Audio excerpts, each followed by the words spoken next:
Hi, this is Kayla Perry, and this is a recording for Enhancement 8 in CIT 336.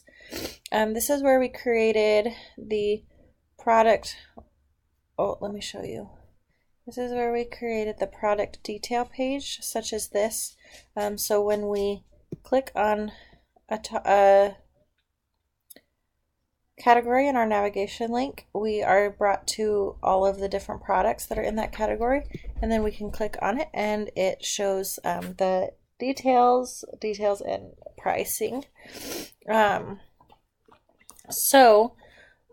are showing that using this view, which is super simple. It gives us an error message or it gives us the product detail, and then we show it in, here's our case of prod details, which is what we're showing.